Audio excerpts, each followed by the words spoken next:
Tutasoma, we are going to read in the book of Proverbs chapter number 4. We read from verse 16 to 19. Methali 4, in Kiswahili Methali 4, 16 mpaka 19. And we are going to read by the grace of God. Neno la Bwana linasema, I'm reading in Kiswahili. Maana hawalali isipokuwa wametenda madhara. Huondolewa usingizi ikiwa hawakumwangusha mtu. Maana wao hula mkate wa uovu, nao hunywa divai ya jeuri. Bali njia ya mwenye haki ni kama nuru ing'aayo, ikizidi kung'aa hata mchana mkamilifu. Njia ya waovu ni kama giza, hawajui ni kitu gani kiwakwazacho. Amen. Yes, tumesoma neno la Mungu na tumesikia about the wicked people. They don't sleep until they do wickedness. Na tumeona the just people in the word of God wanaendelea kung'aa. Leo nataka nizungumzie kuhusu being awake spiritual. Tunaweza keti chini. Being awake spiritual. Na ninataka nianze na kusema our victory or any kind of battle we encounter in our lives, it begins in the word of spirit. In the physical world, we just have the manifestation of what has been manifested in the spiritual realm. Na wakati ninasema be awake spiritual, we have spiritual arrows to attack. And we have even the spiritual lamps, which should be lightening all the time. Victory yoyote unapata in your life inakuja katika maisha yako. Ushindi wao unapatikana spiritual. Ndio maana spiritual tunafaa kuwa awake, prayerful people, walking in that world of spiritual, in the spirit. In the spirit I mean, tuwe tunaomba. We be prayerful people, the reader of the word of God and the meditator of the word of God. Kama kuna kitu unaweza ibiwa in your life, usijue mambo ya kiroho, it is prayer and the word of God. Biblia inasema they don't sleep. Wao ni wajeuri mpaka wanakosa usingizi kama hawajakamilisha the mission. Tunaongea mambo ya kiroho. Hawalali. Your enemies, your spiritual enemy, those demons, we call them demons, they don't until they accomplish, until waone wamekuangusha. Kama ni kwa usherati wa kuangushe, they don't sleep. Kama ni usiombe, wana make sure tumemdrain spiritual. Huyu hawezi amka. Ndio maana kuna umuhimu wa kujisikia kiroho na kuamka kiroho.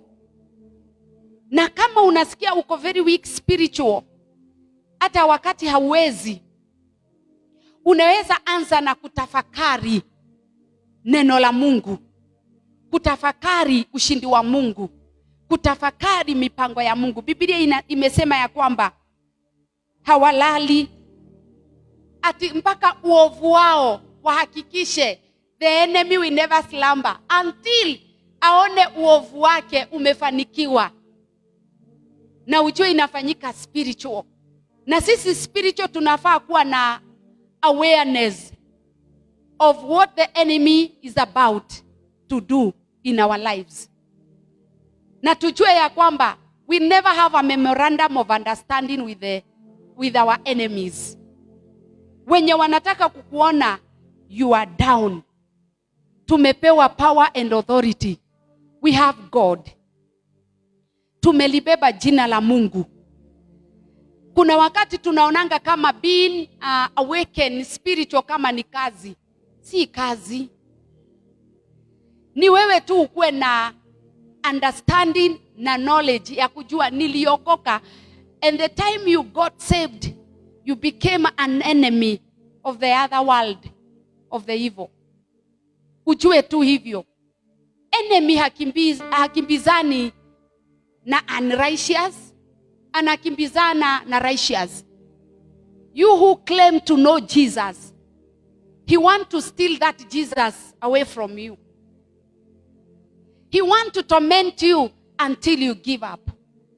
He want to torment you until you desire to die. He want to torment you until you low esteem yourself. Mpaka uone hii dunia ni kama si yako. Ndio kinywa chako kianze kunena maneno haistahili mbele za Mungu. Ati they don't sleep. Na maandiko inasema ya kwamba ati maana wao hula mkate wa uovu. Wanasikianga vizuri wakisema huyo tumemwangusha, huyo tumemkanyangia chini, huyo hata inuka tena. Lakini kuna hope katika neno la Mungu. There is hope in the word of God. Because neno la Mungu linasema verse 18, bali njia ya mwenye haki ni kama nuru inayong'aa. Njia ya mwenye haki imelindwa na Mungu. Njia ya mwenye haki imesimamiwa na Mungu, na ni wewe. Njia ya mwenye haki inaangaziwa na nuru ya Mungu. Kwa hivyo wakati utakapojua ya kwamba njia yako ni nani anailinda, hautakoma kumtafuta. Hautakoma kumuita Bwana. Hautakoma kusema akusaidie, kwa sababu unajua njia yako mahali umeifix. Umeifix in the hands of God. Amen. Na Biblia inasema ati ikizidi kung'aa hata mchana mkamilifu, inaendeleanga kung'aa. Hata kama unapitia mashida, you remember God who gave way in the Red Sea. Hata kama mambo utaona ni mazito, kuna darkness, kama utaona kuna a wave yenye imeblow na hujui venye utatokea, unakumbuka Jesus wakiwa na disciples ndani ya bahari. Unakumbuka ya kwamba aliweza kukomesha hiyo bahari. Tuko na Mungu wetu katika upande wetu. Hata kama mambo inaweza tuzidi, hata kama mambo inaweza kuwa ngumu. Na maandiko inasema this evil one, he doesn't give up. And for us, we should not give up praise in our God. Even in the middle of the storm, tunaweza imba praises. Tunaweza sema Yahweh, you are Yahweh. Tunaweza sema you are our God who reign forever. Even when you are broke, tunaweza acknowledge our God in all circumstances. The power to overcome every kind of a challenge in your life is to praise God. When you begin to praise God, doors open. When you begin to praise God, you find a way where seems to be no way. Paul and Silas in the prison, they were singing and praising. Na unaona jela ikaanza kutingika. We have a mighty God. Let us be alert, spiritual, in the matters of the spirit. Kwa sababu sijui kama ukilala unalalanga unaota. Kama vile leo niliota. Nikaota nikiwa mahali na nilikuwa naona watoto wachanga walikuwa wanaletwa na tumajeneza. Ikafika time yangu ati na mimi nilikuwa na katoto. And ikafika ni kuview, although si kuview the body, but I felt the pain ya mama kulose. And then I was like, sasa hii nayo ni ndoto. Hii sasa ni ndoto ya wapi? Na ilikuwa inanionyesha nikiwa mahali nilianzia life, ile plot nilikuwa nakaa.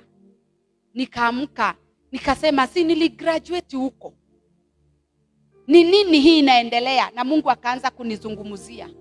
Kuna watu wako at a low level and still enemy hawapatii nafasi.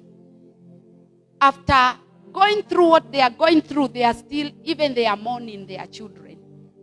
Na nikasikia, I'm praying for the people. I'm praying kwa hao watoto adui anataka kuua. Nikasikia, I must pray. Ndoto zingine hata huelewi zinamaanisha nini. But Mungu anakupea way out na unaomba. Kwa sababu adui hawachani na wewe kwa sababu umeovercome one step. Unaweza fikiria umeshinda, akugojee to the next step, aseme you are not stepping up. Na ndio maana every step you make, ukiamka leo, begin to see God who will make you overcome the challenges of today. The challenges of tomorrow, we don't know about them. We only know the challenges of today. Na sisi zote hapa tumepitia some. And God has helped us to come this far.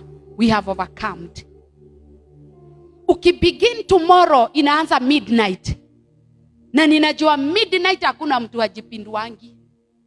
Hiyo saa 6, hiyo saa 7. Kila mtu anasikianga amechoka one side, lazima ajipindue. Meditate.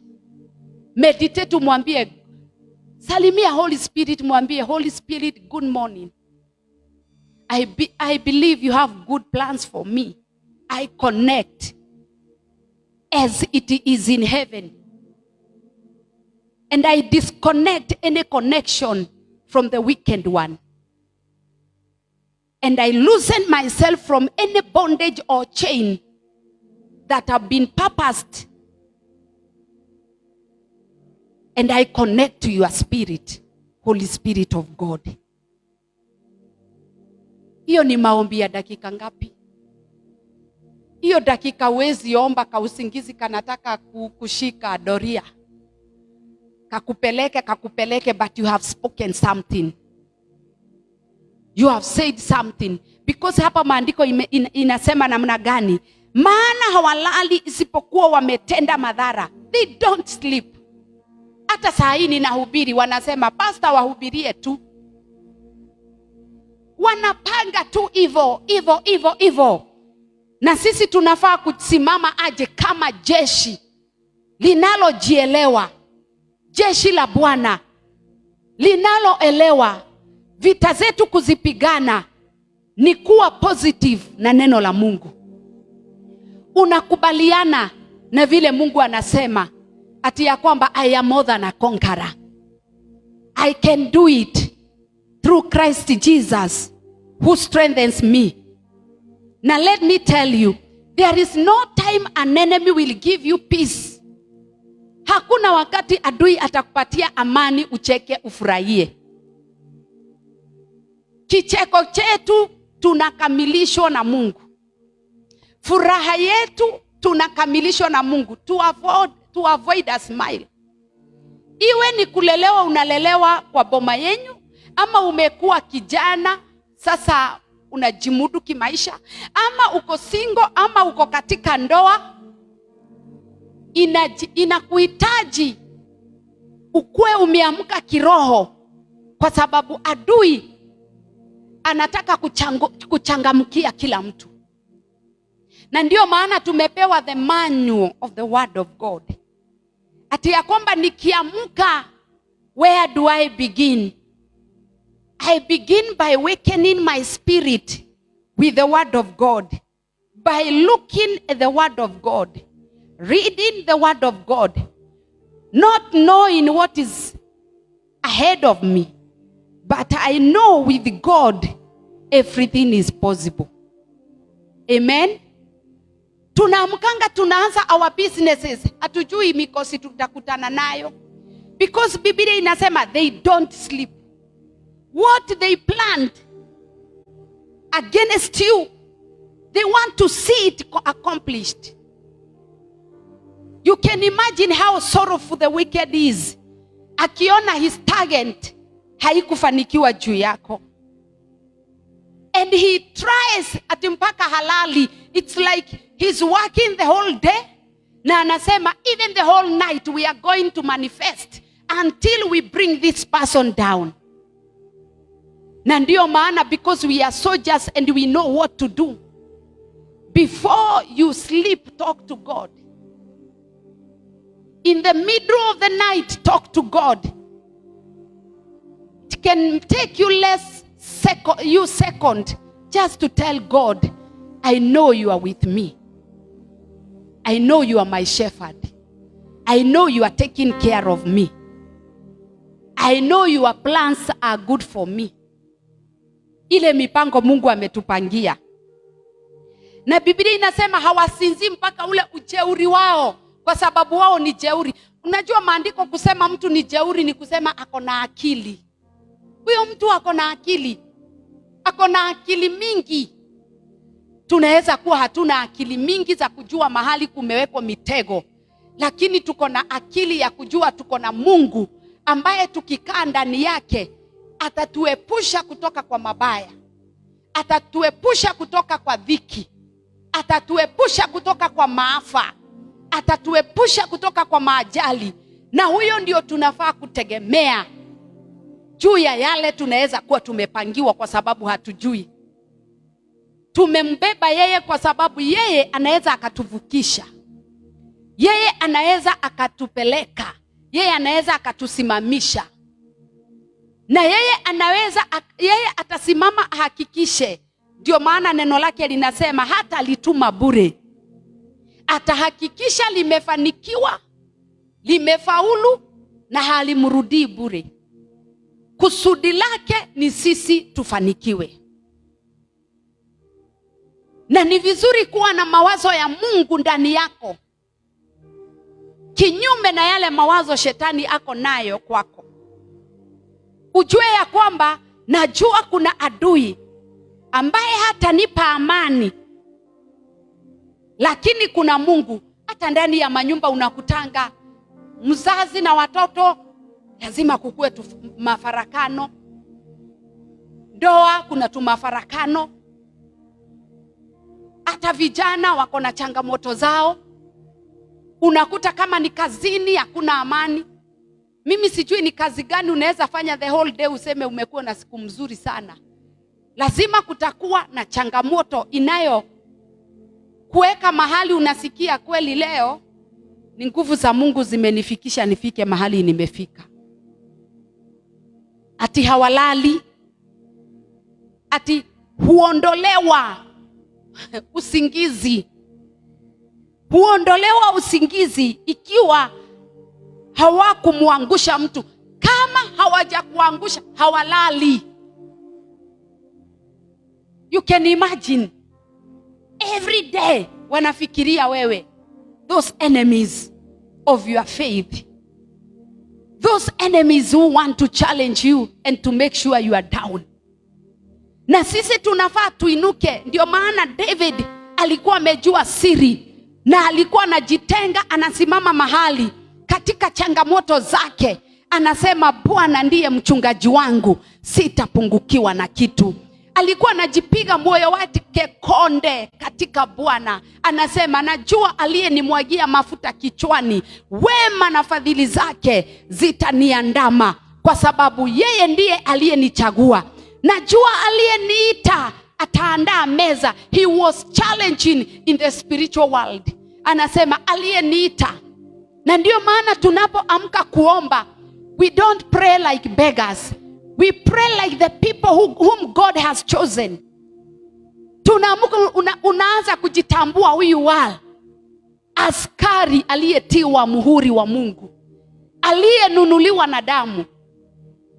Amelipiwa gharama. Wewe ni chombo cha dhamana machoni pa Mungu.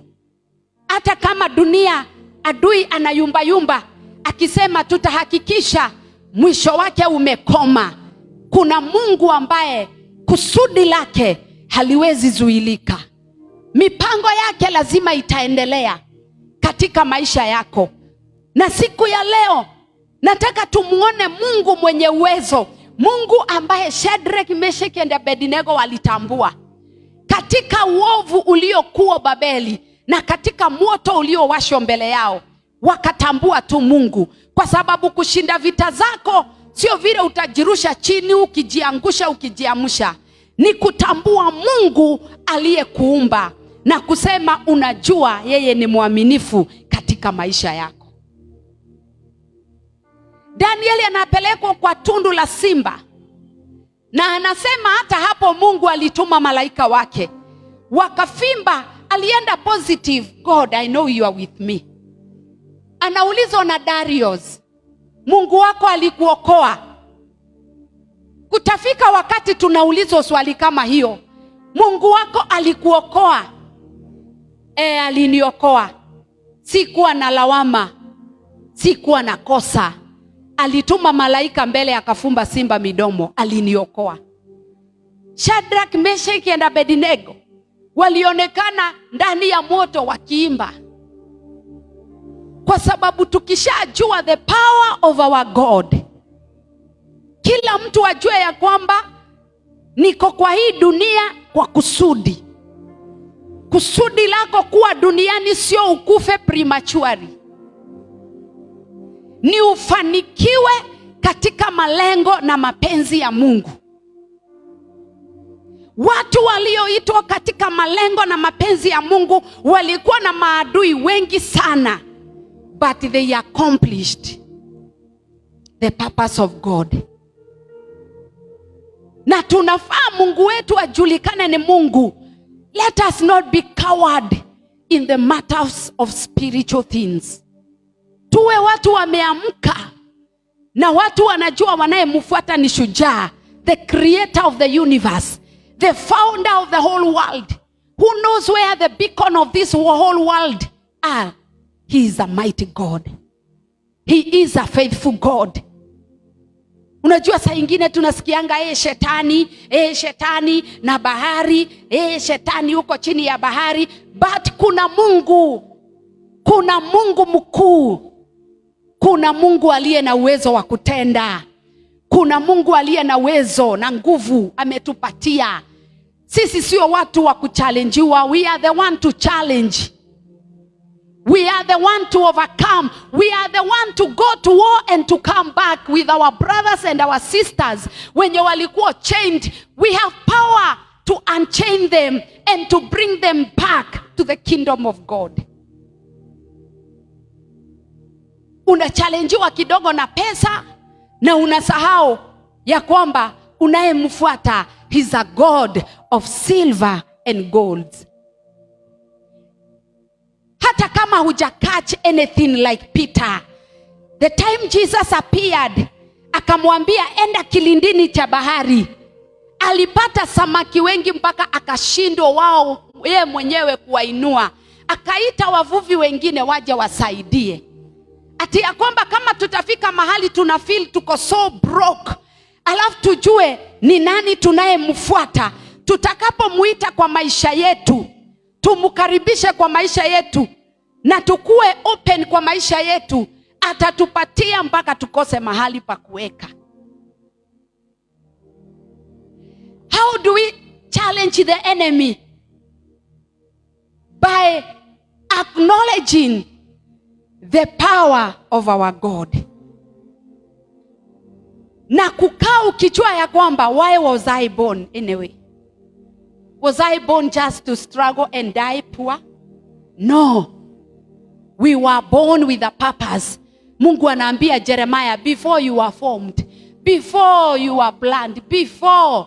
Ni kusema hakuna mayai, hakuna plani ya Jeremiah, hayuko kwa mind ya mtu, but God knew Jeremiah. Akamwambia, I knew you'll be born one day. Time ulikuwa unazaliwa, nikakutakasa. I made you. Mujue ya kwamba it is God who made us to be the way we are today. Na kile Mungu ameweka katika maisha yetu, the enemy has no power to take it away from us. labda tukue coward, but tunafaa kuwa watu wagumu spiritual. Kama David alikuwa anasema, his mercies shall follow me all the days of my life and I shall do it. Alikuwa anasema, nothing will separate me from being in the presence of God. I shall dwell in the house of the Lord forever and ever. That was final. Tukijua ya kwamba kama tutaamuka spiritual, hata kama enemies inasema, wala inasema maana hawalali isipokuwa watende madhara. Wanasema huyu tutamfanya kuwa fukara, atakuwa kama jangwa nyikani, mahali hapawezi kaliwa na mtu. Kama moyo wa huyo mtu utamtegemea Mwenyezi Mungu, na yeye Mungu kuna kazi yake anafanya, huyo mtu naye atapandwa na Mungu akuwe kama mti ulio kando ya kijito. Kuwake jua kali, kuletwa mateso makali, huyo mtu kwa sababu moyo wake unamtegemea Mwenyezi Mungu, atang'aa, atazaa matunda. Sisi ndio watu wa kusema in the cups of the enemies. Sisi ndio watu wa kutambulisha Mungu wetu wakati adui anakuja anapiga hodi kwako, akikwambia I will slay you until you die. Unamwambia I can't die before my time. Kama yule mtu aliyeongea in the book of Psalms 118 from verse 17. Akasema I am not going to die. Alikuwa anaambia nani? He was feeling death. But akasema the way I am feeling, it will not come this way. I am not going to die but live to see the faithfulness of God in my life. Lazima tukue watu wako na mioyo imejaa ujasiri wa Mungu. Kwa sababu Proverbs 28 inasema waovu hukimbia kama hajakimbizwa na mtu, lakini mwenye haki ni mjasiri kama simba. Ujasiri si kusema uko na nguvu za mwili huu, lakini uko na nguvu za kiroho. Uko na nguvu za kiroho. Uko na nguvu za kuteta in the camps of your enemy. Na uanze kusema kile unataka. Because we are the commanders. In the kingdom of God, it is us who go commands.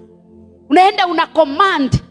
Unasema the wealth of my children. Unaenda unaitisha chochote unasikia kimetolewa kwako, your power. Unasimama tu one day unasema enough is enough. I am not going to be overcome again. It is I now to overcome. It is I now to challenge. And when you begin to challenge, you begin by going after what you think it is yours. Glory to God. Ukienda unasema enough is enough. Nimefinyiliwa for so long but not anymore. Unaamka tu na miguu yako unasema sitaendelea hivi tena. Kama vile kulikuja COVID ukasema utakufa, because most of us we said that. We refuse to die. Na death ilikuwa very near. Almost ilikuwa kwa every door. People were dying and being buried. We were all afraid. But maybe it came a point you said to your heart, with the little strength you had, ukasema, but I'm not going to die. I'm living. And most of our prayers was, I will be a living testimony. The arrow of your spirit should be always ready to shoot before you are attacked. And the arrow of your spirit is the word of God. The word of God. Kujielewa wewe ni nani in God. Mimi ni mtoto wa Mungu. Mimi nikiwa mtoto wa Mungu, ufalme wa giza hauna mamlaka juu yangu. Mambo zingine si lazima utafute nani alikuroga, Hata wewe unaweza simama na useme sitaki kujua nani aliniroga, sitaki kujua alitumia mbinu gani, lakini kile ninajua, Mungu aliyenilete duniani, mipango yake lazima ikamilike katika maisha yangu. Vitu zingine si lazima tushinde tukiexplore. Amen. Uonangi hata mnaweza kuwa na amani kwa nyumba tu, mtoto ule mdogo tu atumiwe tu na shetani kuharibu tu furaha yenu, ama jirani, ama mtu yoyote, ama biashara ikuendee vibaya kulingana na vile ulivyotarajia. Hapo sio mwisho wako. Tunafaa tujue ya kwamba your spiritual lamp should be always lightened, iwe inawaka. Na ni vizuri pia kuomba for the wisdom of God to guide you always. Wisdom of God in your life. Biblia inasema inasema maana wao hula mkate wa uovu. Wanakulanga mkate, yani wamekuchallenge mpaka wakikula, wakati unalia ndio wanasherekea.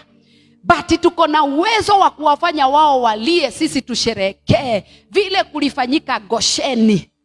Wao wakila mikate na nyama, wa Misri walikuwa wanaomboleza watoto wao, waliowatesa walikuwa wanaomboleza. Amen. Mambo haya ni mazito, lakini tunafaa tuelewe ya kwamba enemy, we never give up on you. Na ndio maana usiibiwe kusoma neno na usiibiwe maombi. Na kama umekuwa na wiki ya kufeel spiritual uko weak, tukianza kuomba saa hii, awaken your spirit by inviting Holy Spirit of God. Umwambie Holy Spirit of God, I need you in my life. I need you. Lead me, teach me, because hakuna mtu ambaye hafikangi hapo. Kunakuwa na spiritual dizziness, spiritual laziness, kwa sababu adui anajua once you are dizzy spiritual, you are not able to reach to where you are supposed to be reached. Anahakikisha ya kwamba you are stagnant. But right now unaweza sema not anymore.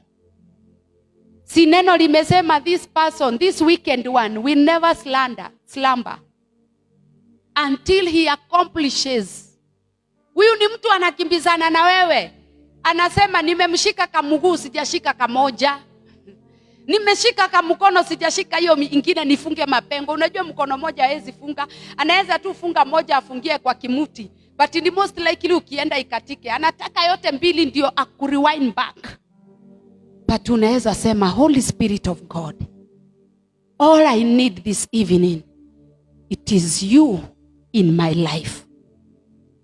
Na ninataka tukiamuka, concern about your spirit. Concern about your spirit.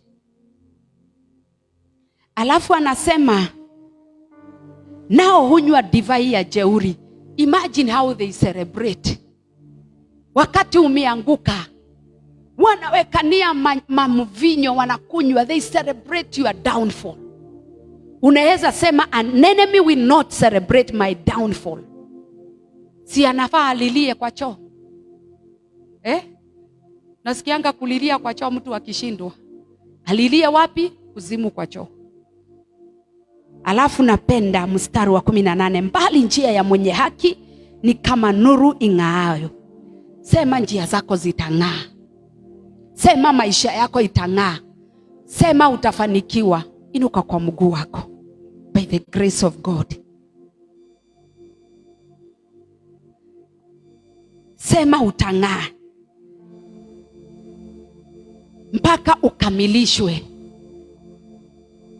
Uko na dakika 10. Uende mbele za Bwana, kwa sababu yeye ni mwaminifu.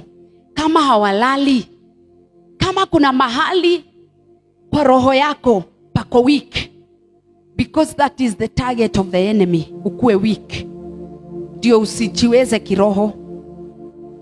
Ita Roho Mtakatifu ndani ya maisha yako, mwambie na kuhitaji Roho, na kuhitaji Roho wa Mungu, nahitaji uniongoze.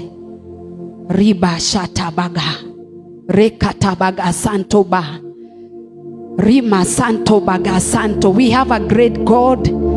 Shalababose ketabaga. Pray to God, invite him into your life.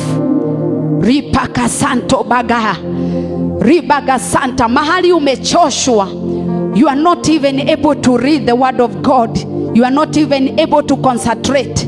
Ripakata santo bagayando roboseke taba rima santo riando roboshanta. Tuko hapa Bwana, tunakuhitaji. Mahali kuna udhaifu, njoo ulete marekebisho, njoo utuongoze, njoo ututakase, njoo Roho wa Mungu. Ruach Elohim, fill us.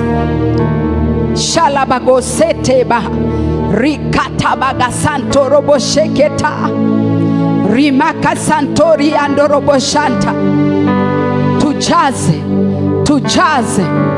Tujaze shalabakata baga santa. Tunakukaribisha. Njoo kwa watoto wetu, teach our children. Ripaka santo, help them to overcome. Rika santo bagayanda ripaka santo roboshanta. Oh Jehovah God, ripaka tabaga santa. Oh God, hatuwezi bila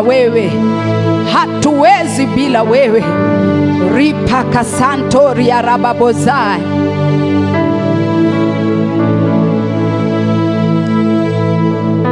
Ruach Elohim,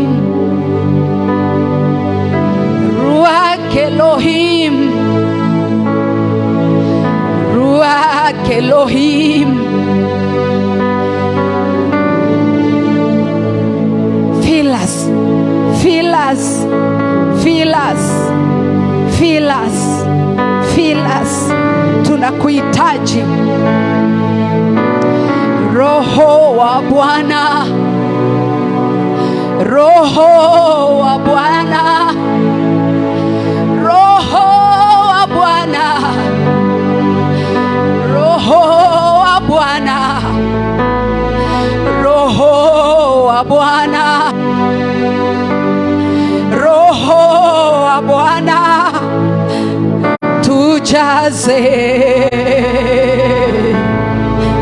Tujaze. Oh shalabaga santo ba ripakataba riba santa. Ukijaza maisha yetu tutapona, ukijaza maisha yetu tutakuwa na uzima. Sherekataba, Roho wa Bwana,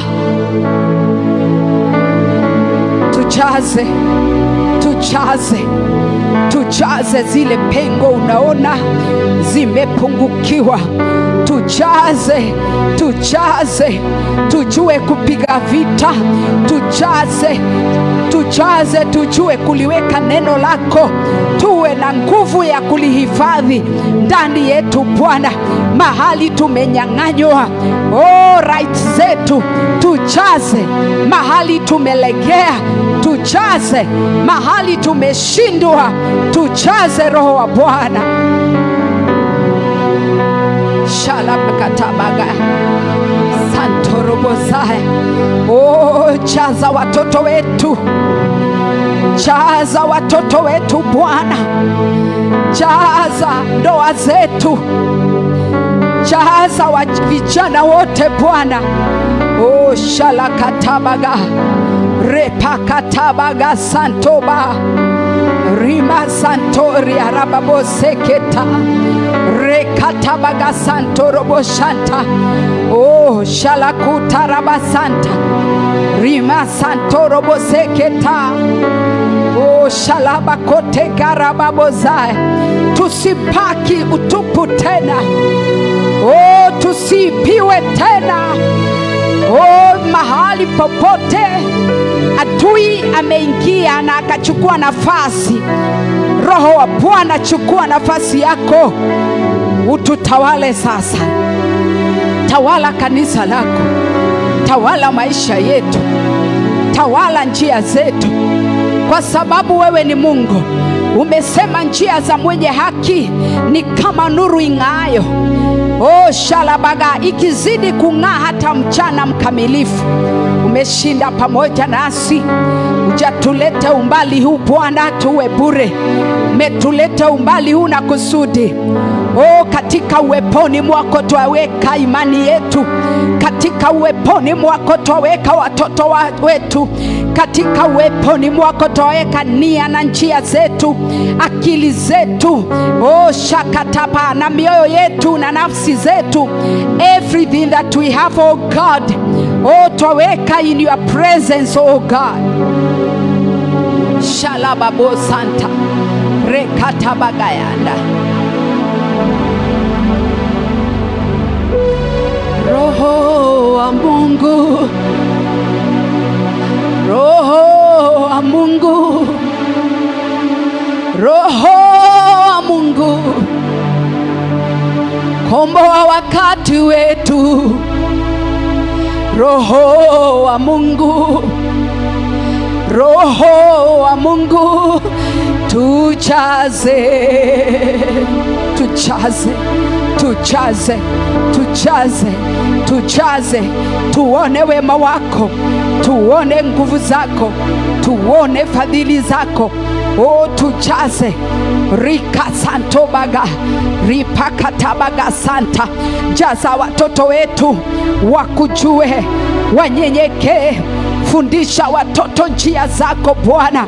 Reka santa baga, rima santo robozae. Wewe ni mtakatifu, wewe ni muweza, wewe ni nguvu zetu. Rika santo baga, rima santo robozae. Oh,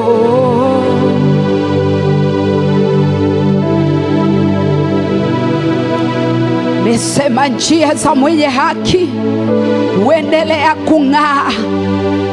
Oh, shalaba inazidi kung'aa. Asante Bwana, asante Bwana, asante Bwana. Shalaba goseketaba rekatabaga santo. Usituachilie Bwana. Rima santa. Tunaombea all the infant that have been born. Ripaka santa. Holy Spirit of God, you are keeping them alive, for you knew them even before they were conceived in their mother's womb. They are not going to die prematurely. Ile mipango adui amepanga kwa watoto wanaozaliwa, watoto walio na miezi, oh, watoto walio na mwaka mmoja, watoto walio na miaka miwili na kuendelea, haitafanikiwa juu yao. We cancel all premature deaths in the name of Jesus. We cancel all premature deaths. Every kind of the plan the enemy has planned upon our children, upon the infant, tuna cancel. They are going to live to declare the faithfulness of God in their lives. Rekatabaga santa. Mipango tumepangiwa haitafaulu. Roho wa Bwana ukiwa pamoja nasi, tutakamilisha kila siku, tutakamilisha kila mipango. Reka santorobo. Roho wa mauti juu ya watoto wadogo haitafaulu, haitafanikiwa. The spirit of converse, we rebuke you, we destroy you from your root. Tunakudestroy, tunakuangamiza. Hauna mizizi, hauna nafasi kwa watoto wanaonyonya. Reka sato baga, Tunakulaani kutoka kwa mizizi yako.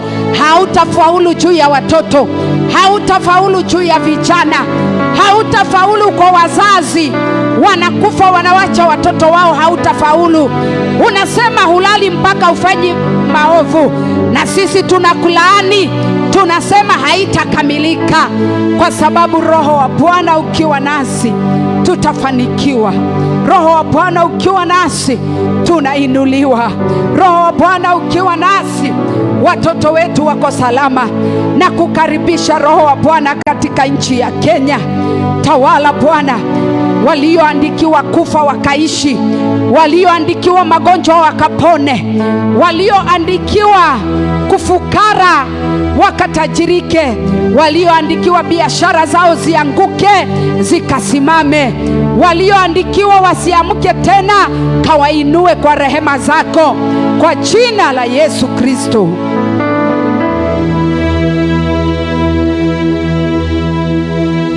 Asante Bwana.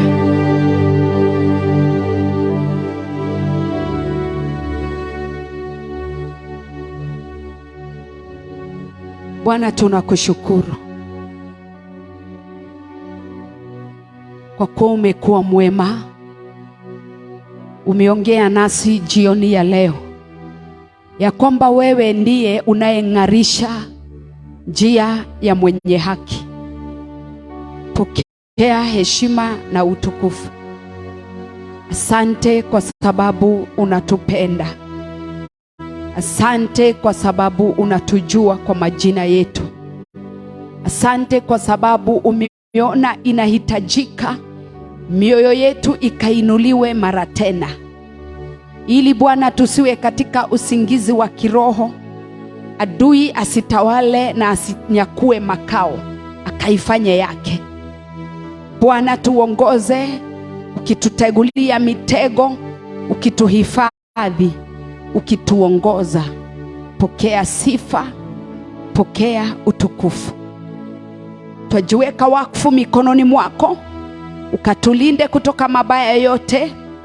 Linda watoto wanaonyonya na wanaozaliwa kutoka kwa maafa na kutoka kwa mambo ambayo inaweza sononesha wazazi wao.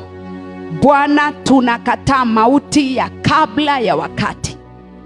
Tunaomba Mungu, neema yako ikalee watoto, neema yako ikalee wazazi, neema yako ikalee vijana, neema yako ikalee kanisa lako, neema yako ikalee hata taifa letu la Kenya. Twaliweka mikononi mwako yale adui amekusudia kutenda. Bwana, umesema wewe ndiye unaongoza njia za wenye haki, na zitazidi kung'arisha nchi yetu. Simamisha nchi yetu, tawala kwa nchi yetu, twaifunika kwa damu ya Yesu. Twaomba neema yako juu yetu, twaomba neema yako hata juu ya kanisa lako. Pokea utukufu Bwana, pokea hata na heshima. Hata tutakapokuinulia sadaka, zikubalike mbele zako. Kwa jina la Yesu Kristo tumeomba na kuamini. Amen, amen. Mungu awabariki sana. Amen. Najua Mungu atatuamsha mahali tumechoka, kwa sababu yeye ni mwaminifu. Tumesoma Methali 4 kuanzia 16 mpaka 19, Proverbs 4 from verse 16 to 19. And God bless you so much. May the grace of our Lord Jesus Christ and the love of God, the fellowship of the Holy Spirit be with us now and forevermore. Amen. Amen. God bless you.